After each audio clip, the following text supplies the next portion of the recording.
Ya, selamat pagi teman-teman semua yang di Jakarta maupun yang ada di Surabaya. Ya, karena Hai Pak. 8.30 saya langsung mulai saja. Nanti teman-teman yang belum hadir eh, tinggal menonton pagi. Ayo, ayo Uus, ayo 8.30 sudah mulai ya. Oke. Jadi tadi saya sudah berikan tugas pada kalian ya. Ini hal yang penting sekali, hal mendasar supaya kalian betul-betul paham dari pengetahuan apapun knowledge mengenai asuransi agar tidak salah dalam melakukan tugas kalian sebagai pialang asuransi ya. Jadi saat ini hari Jumat tanggal 26 Juli 2024 ya di antara insurance broker di Pasar Baru Jakarta Pusat ya. Jadi pagi hari ini kali kesekian mohon maaf hari Rabu kemarin saya ikut rapat Aparindo mengenai tarif ya dan saya pindahkan ke hari Jumat ini ya. Baik, saya akan mulai untuk membahas mengenai material facts ya. Tadi saya sudah sampaikan atau tanyakan pada kalian kan, apa sih maksud makna material facts itu? Kok 10 Juli salah nih ya? Ini sebentar. Mohon maaf ya. Jadi sekarang tanggal berapa? 26. Ya 26 ya. Aduh, saya kadang-kadang copy paste saja tapi saya nggak ubah tanggalnya. Mohon maaf sekali. Ya. Oke, tanggal 26 Juli 2024 ya. Sekian bahas ya. Oke, jadi ada empat hal yang saya ingin coba sampaikan kepada kalian terkait dengan material facts. Hal ini mungkin buat beberapa orang sepele, ya, tapi ini sangat signifikan bila mana terjadi klaim. Ya, makanya saya sampaikan pada kalian. Kalau asuransi itu gampang masuk, gampang beli polis, tapi pada waktu terjadi klaim susahnya setengah mati untuk mencarikan klaim. Makanya jangan menggampangkan sesuatu di depan. Kalau kalian yang saat ini siapa? Kamu ya, Ellen ya. Kamu jangan menggampangkan atau cowok kamu menggampangkan kamu. Pokoknya gampang deh semuanya beres ya. Pokoknya kamu bahagia deh. Ya jaminan deh punya ini punya ini. Kita dulu mana coba diklarifikasi mana material facts-nya. Minta material facts ya. Jangan menggampangkan karena janji itu di mulut doang ya. Jadi kamu mesti betul-betul minta faktanya. Nah, jadi saya akan sampaikan 4 hal ya masalah material ini. Pertama, ini apa nih filmnya? Sini. Oh, sorry. Kamu nonton sendiri aja ya. Nonton sendiri aja ya. Ini mata fax ya. Jadi nonton sendiri aja. Jadi saya merubah terminologi material facts yang selama ini dipahami oleh kita semua. Saya mau merubah itu. Ya, karena saya pikir material facts yang kita pahami selama ini itu saya pikir cenderung berat sebelah, ego, ya, tidak imbang. Coba katakan lihat ya, sini ya. Dalam Marine Insurance Act 1906 ya, kan kita selalu berkiblatnya ke Inggris kan, disebutkan ya, an important fact about you or your circumstances that would influence an insurance decisions. Ya, jadi apa fakta-fakta penting lah tentang kamu dan kondisi kamu yang dapat mempengaruhi keputusan penanggung. Ya, apakah mereka mau menerbitkan polis dan dengan kondisi apa? Kemudian non-disclosure or misrepresentation, ketidakterbukaan dan atau kesalahan menyampaikan informasi atas fakta-fakta tersebut ya can result in your policy being cancelled. Jadi apa? Dapat polis tersebut dapat batal. Ya, jadi informasi yang keliru ataupun ketidakterbukaan ya atau salah penyampaian dapat membuat apa? Dapat membuat polis Anda dibatalkan atau your claim being declined. Ditolak. Gimana ditolak? Nah, jadi hal ini yang saya pikir perlu kita coba cermati bersama. Ini adalah kacamata siapa? Kacamata penanggung. Ya, kacamata penanggung kan? Kacamata perusahaan asuransi. Ya, kita akan coba lihat lebih jauh lagi ya. Nah, jadi sebetulnya fakta material adalah setiap kondisi yang dapat mengaruhi keputusan para underwriter dalam menentukan premium apabila memutuskan atau untuk menerima risiko dan dapat polisi dapat batal dan klaim dapat ditolak. Itu konsekuensinya. Kalau salah atau non disclosure tidak terbuka ya, tidak terbuka. Nah, tetanggung mau terbuka gimana? Coba ya. Buka ya. Kalau nggak ditanya, Tahu nggak tertanggung? Apa yang mesti dibuka? Tolong buka dong. Buka apa? Kasih tahu saya dong. Buka dompet, buka hati, buka apa? Buka buku. Kasih tahu saya apa? Jadinya apa? Misrepresentation. Fakta-fakta apa yang kamu perlu tahu? Artinya apa? Kita mesti mengedukasi masyarakat luas. Ini informasi-informasi yang kami butuhkan. Contohnya begini, contohnya begini, contohnya begini. Apa? Diberikan apa? Penjelasan yang secara detail. Ini dulu nih. Ya, karena selama ini katakanlah kita sebagai praktisi asuransi kan selalu apa? Lu punya apa kewajiban memberitahu gua? Tidak. Apa kewajiban gua? Belum kan? Kali ini kan apa? Kewajiban mereka, kewajiban tertanggung, kewajiban pemilik risiko untuk menyampaikan kepada saya. Ya, di sini apa? Egois. Ya, saya bilang ini egois. Salah, saya bilang salah. Makanya dalam saya punya tadi link YouTube saya bilang itu salah. Ya apa-apa lah saya, karena itu kan terminologi. Siapa yang bikin terminologi? Bisa nggak salah? Bisa. Itu kan teori. Ya orang bikin teori bisa aja kan? Bisa keliru pada zamannya, bisa keliru. Ya, karena pada waktu itu mereka hanya melihat dari kacamata mereka, bukan kacamata dari petanggung. Oke, itu dulu ya. Jadi ini informasi penting, important fact. Ya, jadi terminologi material fact. Kan material penting, bukan material toko bangunan ya, bukan. Ya, jangan sampai kata material toko bangunan, pasir, semen, bukan ya. Ini material penting. Ya, material bukan lagi barang-barang. Wah, material girl, kan tahu kan film lagunya itu? Material Girl, lagunya si Madonna. Iya, cewek matre kan? Cewek matre. Kan matre itu. Artinya apa? Dia mata duitan. Betul, lain lagi kan? Ya kan berarti konteksnya beda-beda kan? Ya, jadi ini kalian mesti paham. Jadi material facts adalah informasi penting. Ini kamu apa? Kamu camkan dulu informasi penting ya. Jadi ini apa? Ini yang informasi penting mengenai apa ya? Oke. Nah, kalau saya lebih senang dengan definisi ini, Collins Dictionary ya. Saya sampaikan kemarin yang dalam Atmos Good Faith ya. Principle ya, yang Atmos Good use in insurance contract legally obliging all parties. Jadi semua pihak to reveal terbuka, menyampaikan to the others. Jadi ini all parties, bukan hanya pihak tertanggung tapi pihak penanggung ya, untuk membuka informasi kepada lawannya, kepada pihak satu sama lain, di others kan. Any information, apapun informasi, bukan cuma hanya masalah tadi material fact ya, bukan mengenai objek saja, yang dapat that might influence, yang dapat mempengaruhi ya keputusan orang lain untuk memasuki kontrak. Jadi saya senang sekali all parties, kata kuncinya reveal, mempengaruhi untuk membuka ya informasi that might influence the other's decision to enter into the contract. Ya, jadi obliging ya, obliging artinya harus ya, obliging kan, legally obliging. Ini berarti ya hukum. Ya hukum, aturan yang harus dipatuhi oleh semua pihak. Bukan hanya tertanggung yang paham, yang tahu mengenai jargon-jargon mengenai terminologi, mengenai kondisi persyaratan kontrak siapa? Kita penanggung, praktisi perasuransian, pialang asuransi. Makanya kalian harus expert, harus paham, ya. Oke, kalau kalian mau bertanya silakan ya. Nah, saya mau coba bertanya pada kalian semua, ya. Kalian coba jawab secara singkat aja, cepat ya. Apakah calon tertanggung paham apa yang dimaksud dengan material facts dan fakta-fakta penting apa saja yang dibutuhkan oleh penanggung? Tahu nggak ya? Tidak.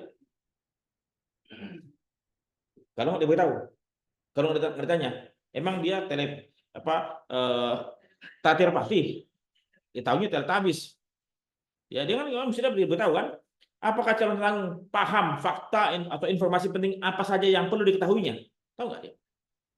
Sebelum memutuskan menerima penawaran penanggung, dia dapat penawaran, dia tahu sih fakta penting ini apa-apa gitu. Nggak mudeng, orang awam kan? Jawabnya tidak. Ketiga, apakah penanggung paham fakta-fakta penting apa saja yang perlu diinformasikan kepada calon tertanggung? terkait dengan hak dan kewajiban, jaminan dan pengecualian, risiko dan biaya menjadi menjadi tanggungan dari calon tanggung, tahu nggak? Tahu.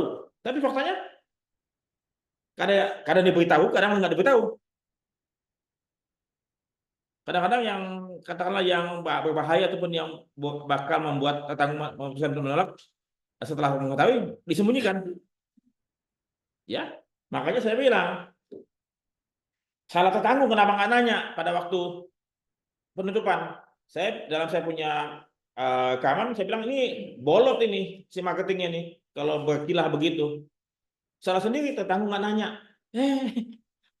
Tanggungnya salah coba. Kalau tertanggung nggak tahu, ya lu yang nggak tahu atmosfernya tadi kan. That might influence itu loh. Ini saya bilang bolot nih marketingnya, bolot agennya kalau kayak begini. Makanya kalian mesti tahu, makanya kalian harus paham, harus expert. Ya. Kemudian nomor 4, apakah penanggung paham fakta-fakta penting apa saja yang dibutuhkannya dan dapat ditanyakan atau dimintakan dari calon tertanggung? Jawabannya paham banget, paham banget. Ya, jadi kan ditanya dong. Ya. Kemudian, apakah penanggung memahami bagaimana memperoleh fakta-fakta penting dari tertanggung? Bisa nggak? Tahu nggak dia? Bagaimana memahami? Memahami bagaimana memperoleh fakta-fakta penting dari tertanggung? Tahu kan? Tahu.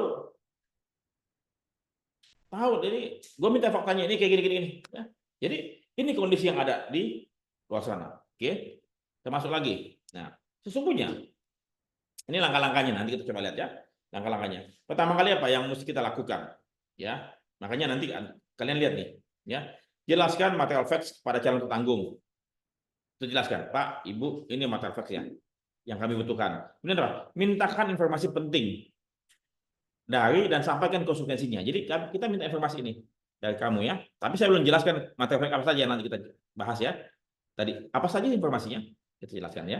Nanti kita minta, Pak, Ibu, kami minta informasi ini 1, 2, 3 sampai 10 katakanlah. Dan kemudian apa? Setelah itu, Pak, kami bacakan ya pertanyaannya ya. Kita jelaskan nih pertanyaannya. 1, jelaskan 2 ya. Habis itu Bapak kalau nggak tahu nggak memahami pertanyaannya, tanyakan saya lagi. Takutnya apa? Kalau salah memahami soal, berarti apa? Salah menjawab. Kalau kalian ujian nih, yang paling penting apa? Memahami soalnya, apa yang diinginkan oleh pembuat soal, jawabannya apa. Kalau kalian salah memahami soal, pasti kalian salah menjawab. Itu dulu. Sama juga berlaku dalam asuransi. Makanya paling penting apa? Kalian harus paham. Ya. Nah, kemudian apa? Sampaikan konsekuensinya. Bapak, Ibu, mohon maaf sebentar, jangan jawab dulu. Saya jelaskan. Kalau Ibu Bapak salah menjawab, keliru menjawab, entah disengaja atau tidak, ya, entah disengaja atau tidak, bilang gitu ya. Maka konsekuensinya apa? Tadi depan apa? Polis batal dan klaim bisa ditolak. Nah, kalau begitu, kalau kata kita sudah jelaskan kepada tertanggung, apakah dia mau sengaja salah-salahin jawabannya? Kan enggak dong. Kan enggak mau dong salah-salahin. Dia tahu konsekuensinya kan? Ya. Jadi itu yang saya mau coba jelaskan kepada kalian, bahwa ini sangat-sangat penting ya. Di depan mendingan kita nggak jadi tutup deh. Ya kalau memang dia tidak pantas menerima polis kan, udah ada penyakit segala macam kan, dibandingkan kita jawab apa bantu, gampang Pak, gampang beres Pak. Ini gendeng, gelo, ya gelo lagi. Oke. Nah, kemudian yang kedua, sampaikan SPA aja pada calon tanggung dan jelaskan cara mengisinya. Kalian harus paham semua pertanyaan di SPPA dan SPAJ. Kan mesti paham tuh. Pernah baca nggak? Pernah baca nggak formnya? Harus baca. Kalian minta.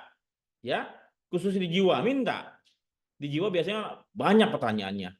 Ada, waduh, walaupun jawabannya yes, tidak, ya, tidak, kan itu, tidak.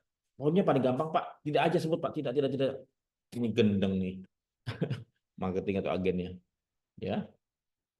Salah centang, masalah nanti depan, ya. Walaupun kalian sudah tutup 10 tahun, tiba-tiba, wah Bapak nih katanya nggak punya riwayat penyakit. Dicari-cari. Dicari-cari. Ya, betul nggak? Dicari-cari. Ya, apalagi preminya cuma 10 juta, klaim 1 miliar. Dicari-cari. Ya, jadi tolong kalian sebagai pihak asuransi harus bantu, jangan sampai ada yang miss. Satu salah selesai. Kalian punya reputasi yang hancur, ya. Nah, jadi kalian baca tuh. Tulisannya mungkin kecil, ya, tapi baca satu-satu.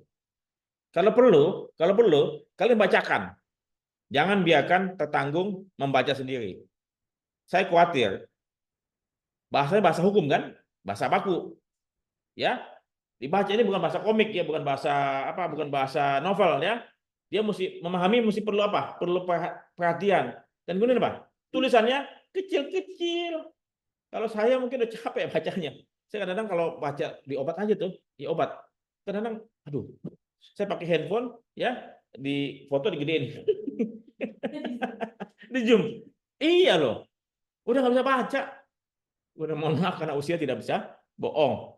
Ya. Kalau masih CLPO sih mungkin masih bisa matanya walaupun minus tapi masih segar, apalagi kamu Ellen ya. Makanya sayangilah matamu ya. Ya jangan dompetmu. Makanya beli vitamin maksud saya, beli vitamin A ya, beli makanan yang sehat ya. Oke. Nih, kalau katakanlah misalnya masih ada yang belum jelas, yang ingin ditanyakan, ya sudah lewat SPPA atau SPAJ, agak ragu, bisa lakukan apa? Wawancara. Pak, sebentar Pak, Bapak tanyakan, benar Pak gini. Saya ragu Pak, saya bilang saya jawab, saya iya apa tidak ya, ragu kan gitu. Tanyakan, Bapak pernah nggak melakukan pemeriksaan sebelumnya?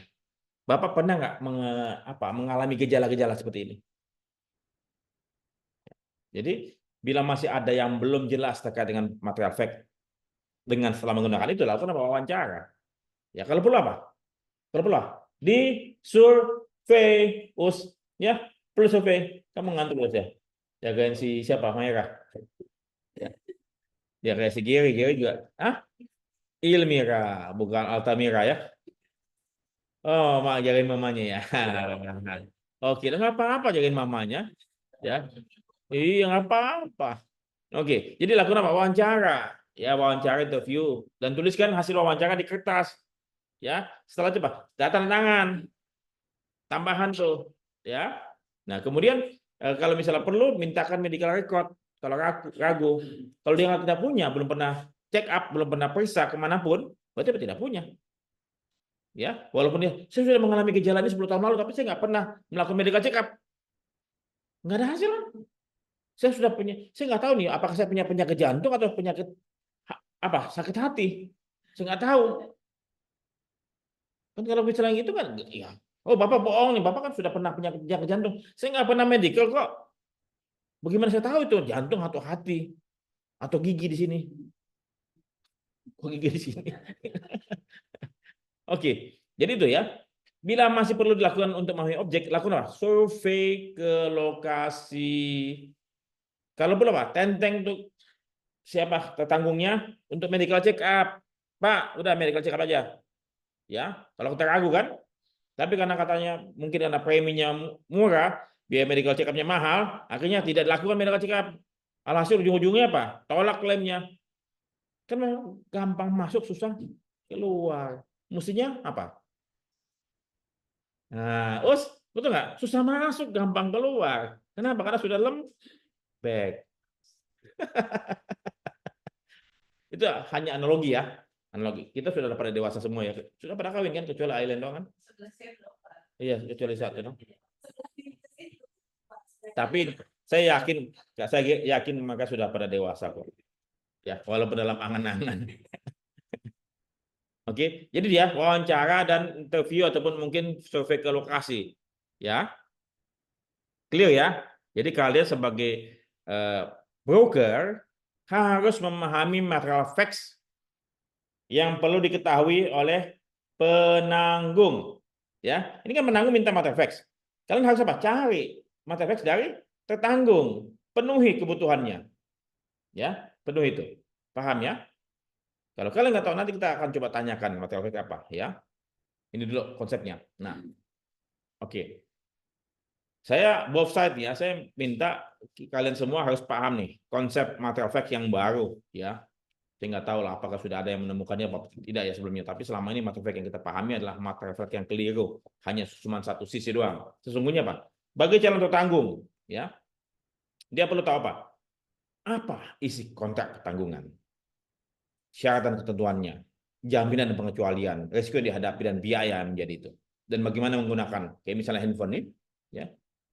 Kalau kalian nggak tahu cara gunakannya, percuma. Betul nggak? Cuma tahu telepon doang. Halo, nggak bisa WA, nggak bisa apa, apalagi nggak bisa YouTube, nggak bisa ngapain. Cuma tahu handphone doang. Halo, ya matiin udah selesai. Jadi kalian cuma beli handphone tapi nggak tahu makainya. Sama beli polis nggak tahu gunanya. Cuma tahu ada polis pas waktu ada jadi polis ada klaim baru bingung kan begitu. Kita mestinya apa? Jadi gini konsep saya makanya edukasi itu sangat penting. Edukasi kepada masyarakat ataupun calon tertanggung. Edukasi terlebih dahulu. Supaya mereka apa? Mereka betul-betul paham benar bahwa mereka itu butuh asuransi. Itu loh. Bahwa mereka punya resiko. Itu loh. Oke? Bahwa mereka punya resiko, mereka butuh asuransi. Sudah aware, barulah kita sampaikan. Pak, kita analisa yuk resiko Bapak apa saja. Risk management lakukan. Lakukan risk management. Jadi pertama kali edukasi dulu tentang resiko-resikonya mereka. Paham. Habis itu mereka butuh asuransi, baru lakukan risk management secara detail. Ya. Setelah itu apa?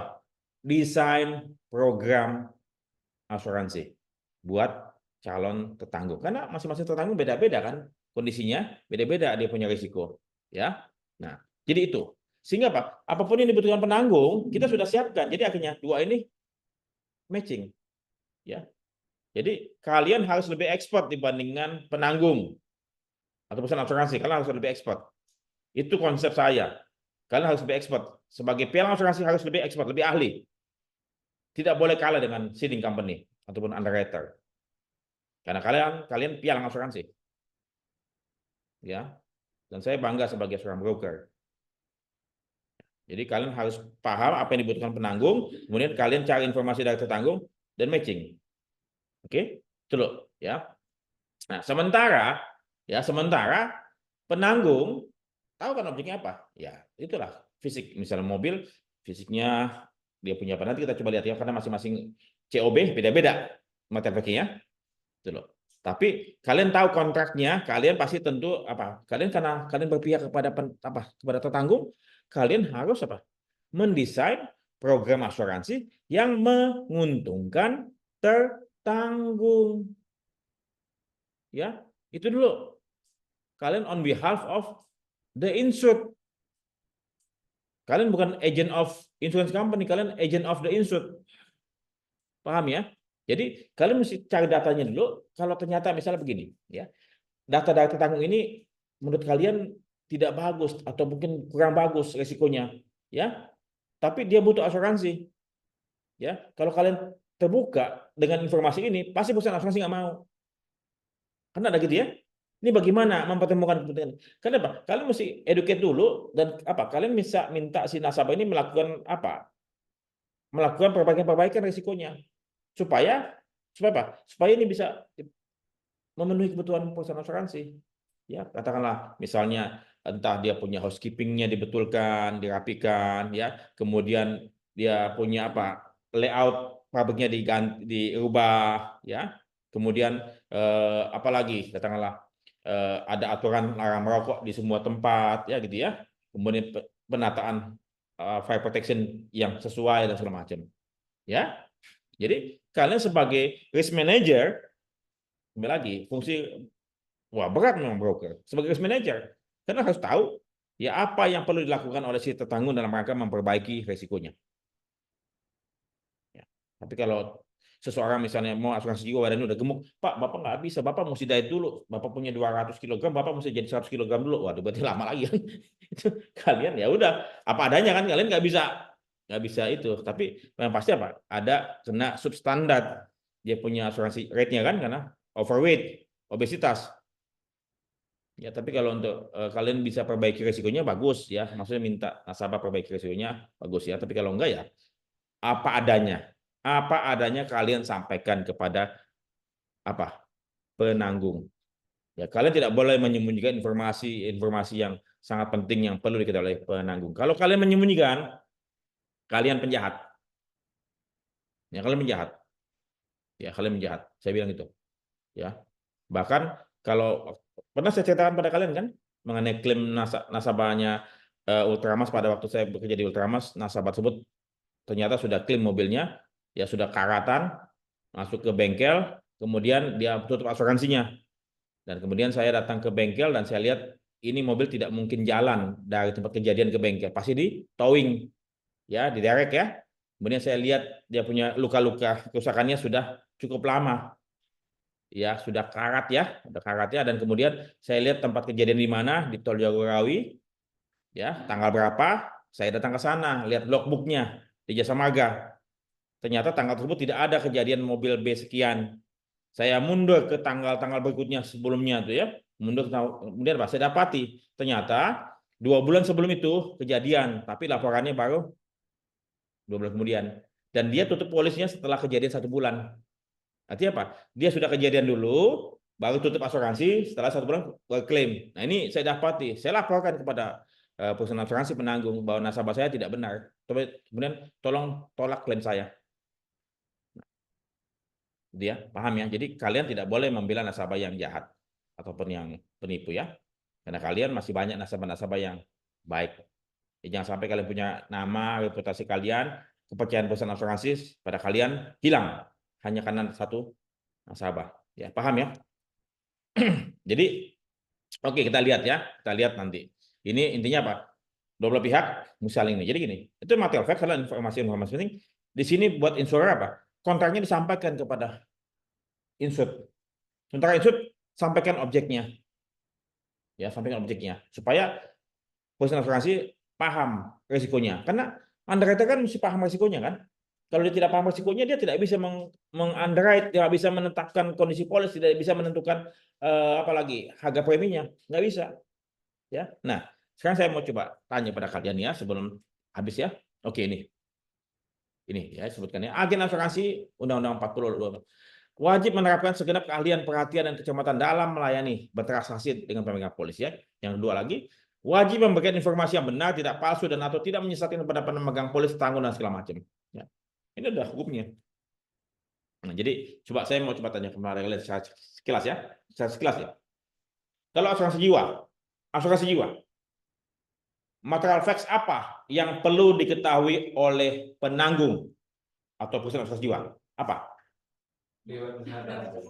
Riwayat kesehatan, usia, biasanya minta tanggal lahir, habis ya, habis apa lagi? Seks,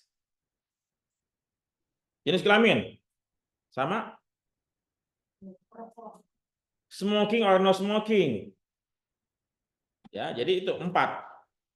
Ya, biasanya umumnya jadi usia, biasa tanggal lahir, tempat tanggal lahir, kemudian jenis kelamin, smoking and no smoking, sama riwayat kesehatan. Kalau dia tidak punya riwayat kesehatan, dia nggak pernah ke dokter, nggak pernah ke klinik, nggak pernah kemana-mana, ke medical check up, nggak pernah. Artinya apa? Tidak punya medical check up, tidak punya riwayat kesehatan. Tapi dia selama ini 10 tahun sudah sakit jantung. Sudah dia, saya kalau lihat cewek itu, kayaknya jantung saya berdebar-debar terus gitu ya. Oh, bukan begitu ya? Bukan begitu. Bukan begitu ya? Kalau misalnya kata Us, kalau saya lihat gadis yang itu lagi bukan Tias, masih berdebar-debar juga saya jantung saya gitu. Bagaimana coba?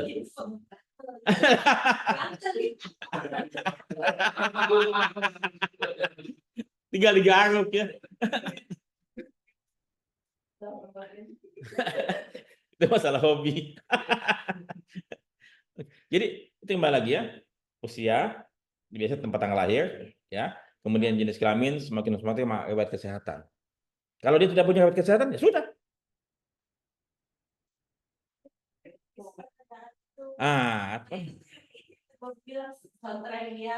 Ya, pernahkah Anda merasakan dada Anda sebelah kanannya berdebar-debar? Nggak pernah, yang ada di sebelah kiri.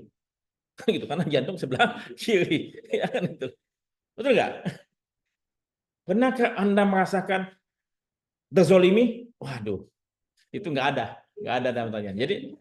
Jadi pertanyaan tersebut mesti apa? Mesti detail. Kadang-kadang kalau misalnya Saya ragu. Jangan jawab.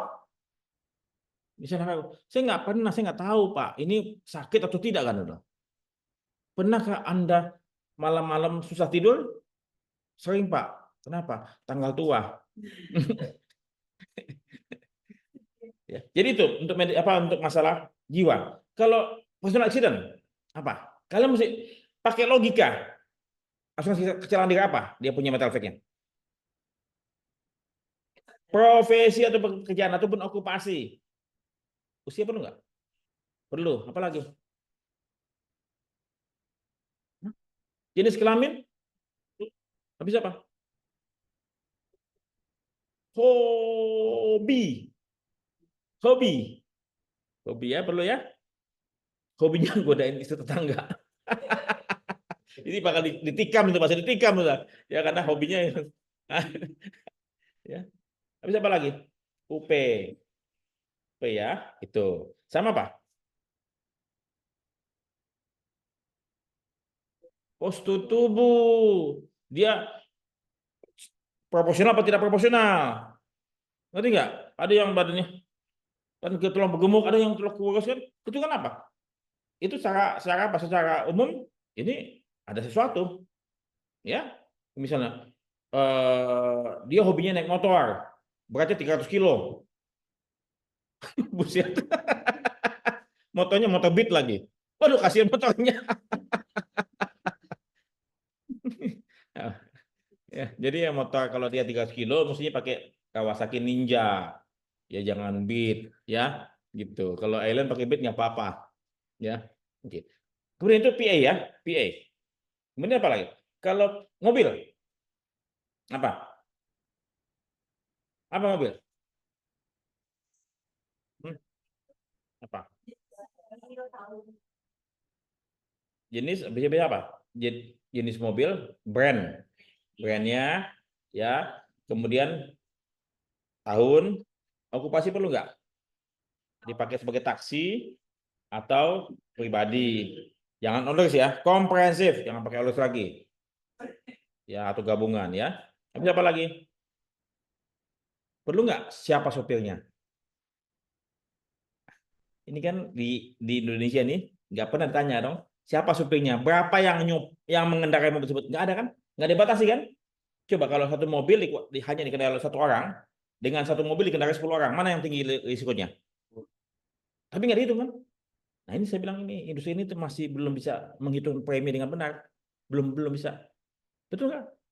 Ya, kenapa lagi? Tempat penyimpanan mobil perlu nggak diketahui? Oh, rumahnya dalam gang, mobilnya di luar jalan raya, atau mobilnya di dalam garasi. Lebih aman mana? Nah, ini kan ini kita punya underwriter masih belum beres ngitung resikonya. Ya, betul kan? Berpengaruh nggak tuh? Pengaruh. Habis apa lagi? Jarak tempuh dari rumah ke kantor. Makanya nggak pernah dihitung kan berapa kilometer kan? Tapi di luar negeri ada asuransi yang dibebankan preminya berdasarkan apa? Jarak tempuh. Itu lebih actual. Lebih actual, betul kan? Kalau misal mobil, makanya kenapa disebut pribadi dan umum? Kenapa? Karena pribadi biasanya pakai jaraknya sedikit kan, tapi kalau umum taksi capek tuh mobil kan. Makanya orang tidak mau beli mobil bekas taksi. Kenapa? Karena mobilnya capek. Dipakai tiap hari satu taksi mungkin dipakai 2-3 orang kan, dan 24 jam. Ya, makanya penting dipikirkan untuk asuransi mobil berdasarkan apa? Kilometer. Ya. Kenapa? Karena semakin banyak jarak tempuhnya semakin tinggi risikonya. Nah, kemudian tempat tinggal. Kenapa? Ada sesuatu yang lewat? Ada yang nempel. Oke, tempat tinggal perlu nggak diketahui? Maksudnya gini, dia tinggalnya di daerah pantai, ya, cucinya pakai air laut. Iya kan, karena kan dengan tidak sengaja kan, itu kan hawa clear ya. Jadi itu mobil. Jadi sebetulnya kalian nggak perlu baca SPAJ atau SPPA. Dengan logika kalian tahu karena risikonya apa. Kita misal kargo nih, marin kargo. Apa yang kalian perlu tahu mengenai dia punya material fact? Jenis kargonya apa? Liquid, gas, atau solid? Apa? Ini apa lagi? Dimensinya. Yang kecil gede. Pernah saya waktu case kita punya nasabah itu, servernya kan kamu kan tahunya sama server yang kecil-kecil kan. Tapi kalau yang kita punya nasabah itu servernya satu kamar. Yang punya berapa ton itu. Dia punya baterainya aja mesti pakai kren yang angkatnya, kamu nggak bisa angkat sendiri. Ya, makanya tadi jenis barangnya, kargonya, habis itu dimensi. Kalau dengan jenis barangnya kan kalian tahu nih, ini karena apa? Oh minyak, oh semen. Dengan begitu kan kalian tahu karakteristiknya. Oh semen nggak boleh kena air. Itu dalam bentuk curah, mesti apa? Dalam bentuk sak atau dalam bentuk drum. Kayak misalnya kita punya nasabah juga, gandum. Bisa nggak gandum dalam bentuk apa? Kan pasti curah kan? Ya, bulk di curah tuh. Berarti packaging apa? Nggak boleh packaging langsung. Ya, bukan dalam bentuk karton-karton gitu atau bentuk sak-sak, bukan. Ya, minyak juga tanker kan mesti tahu kan.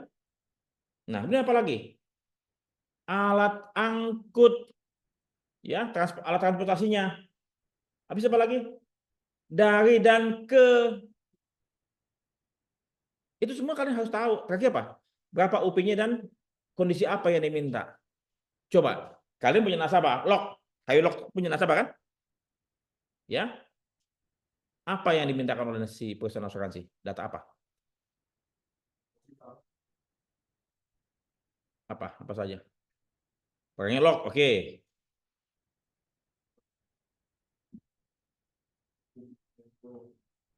Publikasi. Dari mana ke mana? Atau angkut apa? UP-nya sama kondisinya, TC-nya. Bisa nggak pakai ACC A? Ya, nggak bisa ACC A.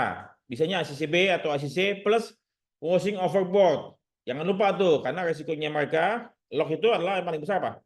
Washing overboard, tersapu ombak, karena dia punya ikatan itu, mungkin kadang-kadang suka lepas, suka rusak, karena kena ombak terlampau kencang, ininya itu akhirnya dia punya pengikatnya putus, tensionnya patah, sehingga locknya jatuh ke laut.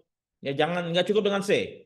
Ya, jadi itu kalau kalian tahu resikonya, kalian tahu apa? Apa jaminan yang perlu di attach? Paham ya? Dan kalian harus belajar material facts apa untuk setiap class of business. Dengan begitu kalian bisa menjadi broker yang benar-benar. Kalau kalian nggak tahu resiko, kalian nggak tahu begini kondisi-kondisi ini, kalian jangan jualan dulu. Mendingan kalian bantuin si siapa, Bilal bikin kopi, atau bantuin Foni untuk bagian keuangan ya. Kalau kalian berhadapan dengan nasabah, kalian mesti paham. Kalau nggak salah, kalau salah, kalian apa? Bisa membuat kita bahaya. Ya, kalau salah advis, selesai. Nasabah kita katakan punya saham insur 30-50 miliar, kalian salah advis, selesai, bubar. Kita tinggal apa? Jadi almarhum semua. Jangan ya, makanya kenapa? Mesti ekspor, mesti jago. Makanya saya sangat concern dengan apa? Dengan edukasi buat kalian semua. Kalau kalian tidak kompeten, berat resiko, mendingan jualan pulsa deh. Enggak ada resiko jualan pulsa. Ya, kalau broker resikonya tinggi. Clear ya. Jadi material facts itu informasi penting. Dan kontrak mesti diketahui oleh siapa? Si tertanggung. Nah ini kembali lagi, sekali lagi bilang apa? Obliging, legally obliging, secara legal mengikat semua pihak ya untuk mengungkap kepada pihak lain semua informasi yang dapat mempengaruhi, berarti apa? Material facts kan? Ya, any information that might influence, semua informasi yang dapat mempengaruhi, berarti itu material fact. The others untuk memutuskan masuk atau tidak. Ya, makanya Aileen hati-hati dengan calon kamu ya, misalnya. Kamu setahu dulu apa material factnya dia. Betul nggak dia? Masih bujangan. Nggak taunya ngakunya bujangan, cucunya segudang. Hah? Banyak gitu, hati-hati. Semuanya ngakunya bujangan, katanya cucunya segudang. Kayak siapa sih? Nyanyi siapa tuh? Anggun Tesasmi. Ya. Oke, sampai sini ada yang mau bertanya? Saya mau kalian betul-betul apa? Betul-betul paham dengan hal ini, ya betul-betul ngelotok, ya makanya saya rekam ini supaya apa? Kalian bisa nonton lagi rekamannya, betul ya? Masih rekam ya saya, masih rekam ya. Oke, tanya dong. Kalau kasih tanya ada hadiahnya 5.000 pasti mau. Ah, Tadi pada saat pengajuan AJK, kita udah nyampein data segala macam, karena mungkin tinggi badan sama berat badan dan proporsional, si asuransi minta medical check up, Iya. itu A, B, gitu ya. Pihak agent tuh wah gitu makanya kok enggak, gimana kalau medical check up itu diganti dengan additional premi, nah si asuransi approve, itu udah betul loh Pak. Oke. Bagus, Us. Jadi si perusahaan asuransi melihat calon tetanggung ini perlu dilakukan medical check up karena dia punya berat badan sama tinggi badan tidak proporsional. Oke. Nah, kemudian si kita punya partner minta kalau misalnya boleh bisa nggak tidak dilakukan medical check up, tetapi ditambah dengan loading premium. Sepanjang perusahaan asuransi menegaskan secara tertulis, ya ada nggak penegasan secara tertulis bahwa perusahaan asuransi setuju tidak dilakukan medical check up, tapi dengan loading premi, ya nggak apa-apa. Dan nasabah setuju, silakan lanjutkan. Ya kadang-kadang kan asuransi juga gitu, dapat hilang, ini loading aja kan. Tapi salah dia dong, kan kita udah sampaikan apa adanya kan, gitu. Jadi gitu. Yang penting apa? Tertulis. Segala sesuatunya karena ini masalah apa? Kamu ingat selalu, gampang masuk susah keluar. Kalau nggak jelas, ya ada lagi nggak? 5.000. Ada yang mau tanya? Ini anak-anak di sini pintar-pintar semua ya, sehingga nggak perlu nanya gitu loh. Atau mungkin sebaliknya, nggak ngerti semua. Aduh, mudah-mudahan yang pertama tadi ya. Mudah-mudahan yang pertama ya. Ada lagi? Nggak ada? Oke, tadi kan kalian sudah ditanyakan, materi kan? Betul ya? Nah, sekarang kalian jawab pertanyaan sama, email ke saya lagi. Berbeda nggak jawaban kalian dengan apa yang telah saya sampaikan saat ini? Saya tunggu sampai jam 9:30. Pasti beda dong? Beda dong? Oke, saya recordnya saya hapus ya, saya selesaikan. Terima kasih banyak. Selamat pagi. Tapi yang di Jakarta dan Surabaya, silakan saya tunggu sampai 9:30 untuk jawabannya yang tadi. Mudah-mudahan jawabannya tidak sama dengan apa yang tadi ya. Thank you. Saya matikan dulu ya.